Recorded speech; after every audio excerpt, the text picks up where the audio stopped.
All right, Charlie Chrissy, congratulations. And your award, the most children. Michael, you're not on this one either because you may have the most kids too. Okay, anybody with 5 children? 5 or more? And yeah, you got to know them and they got to be yours. Or you got to claim them as yours anyway. Mark, you're out. We know you don't claim them. How many? 5 or more? 4 or more? Anybody with 4 children?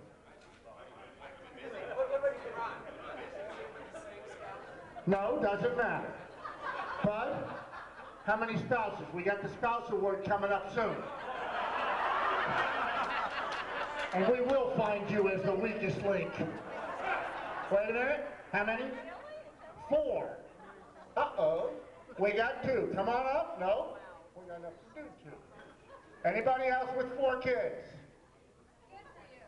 Linda, come on out. Linda and Michael Green, both. 4 children. Keep going. Is there another one on the way? Oh, just thought I'd check. Michael? Okay, you sure? All right. The funny thing is, Ron asked, if we're done. And I started a little late. My children are ages 4, 7, 10, and 12. And I mean, I love them. It's the greatest thing. It's sort of like the carrot that keeps me going to that office. And so my wife starts saying, I really miss the sound of the baby, the smell. And I say, dear, are you out of your mind? No, I'm 48. She says, yeah, but look at like Tony Randall. I said, yeah, but they got more money than God. They can hire everybody. I said, because we're very hands-on parents. So she started, all of a sudden, all the techniques I've used over the last 15 years of marriage in terms of lawyering, negotiating, she's turning them on me. And next thing, she says, well, just think of that. Another tax deduction, this is not happening. Get snipped. Yeah. Are there any doctors in the house? Scythe the knife. Scythe the knife? Well, scythe the knife is the moil. Did you? Yeah, of course. All right. Next award is the most unusual occupation award. And I don't want to go around the room and ask about that because some embarrassing comments may come up from spouses more than anything else. So we base this on a somewhat neutral perspective, meaning what you were willing to admit in the database from reunited.com. And the one that came up, I guess the most unusual, but probably not in the 21st century, but for someone, who's a little bit, well, I don't want to say off, esoteric. Mr. David Sheldon, a Rhodes Scholar, what else? Excuse me, Oxford, I'm sorry. And then you gave it all up to become the angel of death. We are so proud of you. Come on up, David. A genuine American hero, wrestler par excellence. Congratulations. Body slam. For your most unusual occupation as a professional wrestler, you're the man. All right. Okay. So, you got 2 for 1 tonight.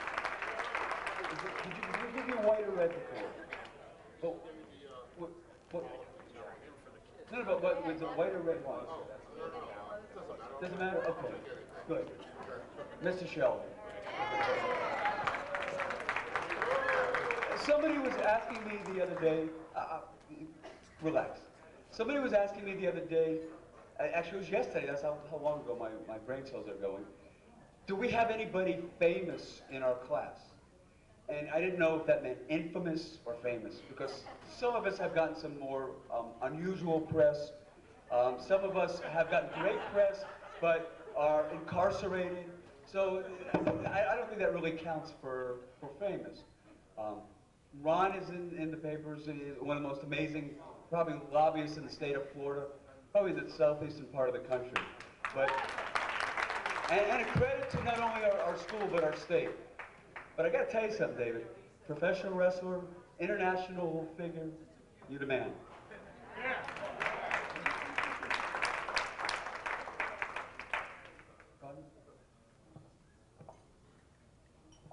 This one was a tough one. We had two people who traveled the farthest to get here.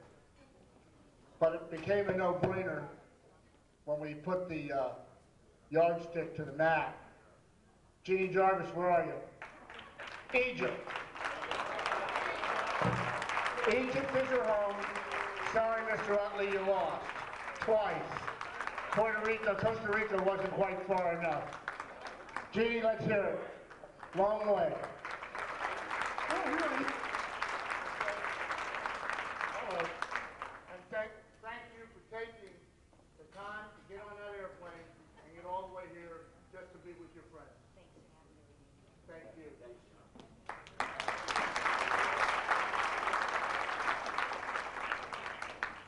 Sit.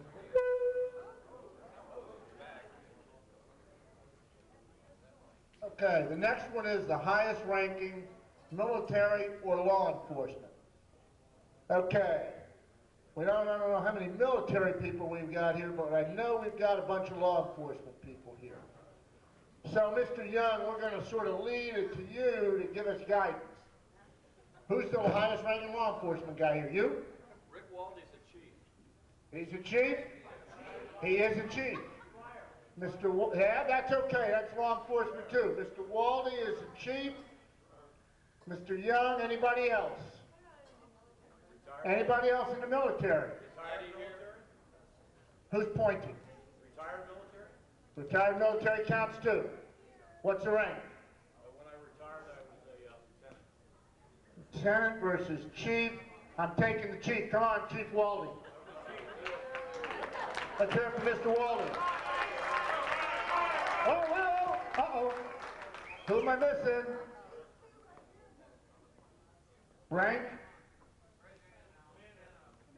Commander, uh-oh.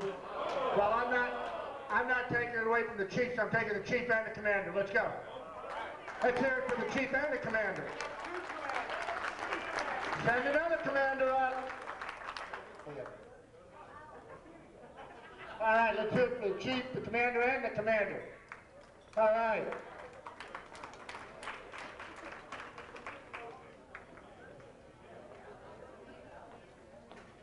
Bruce Allen and Rick.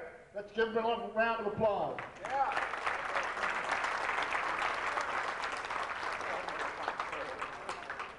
By the way, we now copyrighted our own label of wine.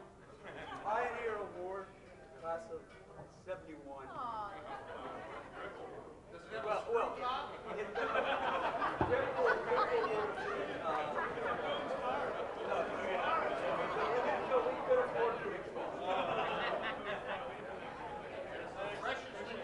Okay. All right, Mr. Green has taken the last two. Most grandchildren and rubber ducky. Grandchildren? All right, I get the grandchildren award. Okay, we're looking for the table to send us the individual with the most grandchildren, and you got to admit it. Come on, let's go. Judy, how many grandchildren do you have? I knew the answer. Mr. Stanley, Mr. Schmidt, grandchildren. Uh-oh, how many? I got 4 grandchildren right here. Who can top it? Who can top 4 grandchildren? Come on, fess up. Come on, you chrome-domed individual. How many? 5 grandchildren? 5? Come on up. Anybody beat 5? Anybody beat 5? Come on up, David. Let's go, let's hear it. Boy, did he go at it early.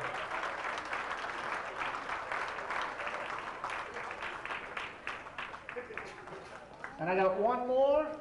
David, congratulations. Carolyn, I don't know how you put up with him all that time. Congratulations. All right. The last one I get to handle is the longest married award. Can anybody top 32 years? Anybody top 32 years? George and Tina Porras, come on up. 32 years, folks. Same woman, same man. Congratulations. And I do want to hear the secret. Secrets? That's plural. Just 2 words, yes dear. Tina? Do it now. Do it now. All right, congratulations. Turn around 1 second, guys.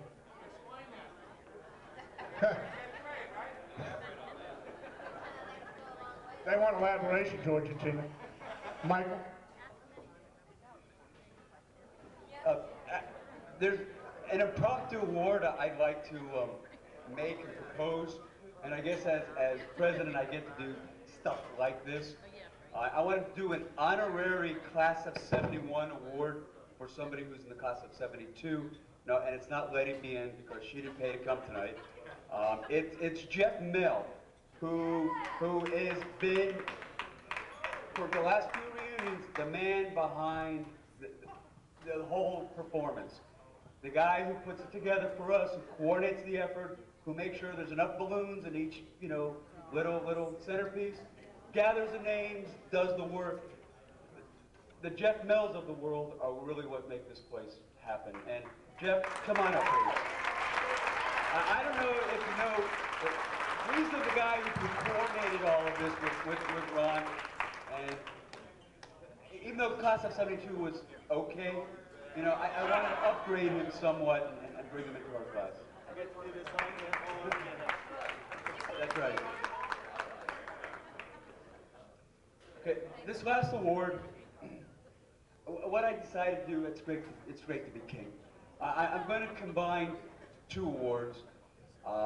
It's, I guess, the sort of like the Mr. Pioneer Award and the Rubber Ducky Award.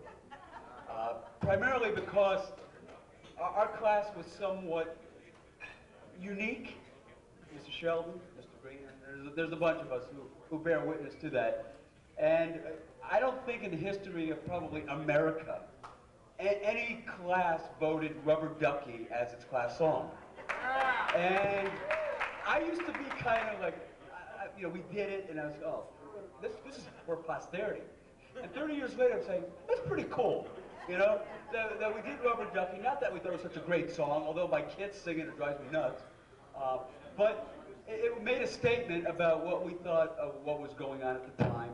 And we did the song, and then we got overturned by the administration. And I think number 2, a distant number 2, was I think Karen Carpenter's "We've Only Just Begun." So sort of like with an asterisk by "We've Only Just Begun," Rubber Ducky is there. And Rubber Ducky to me signifies a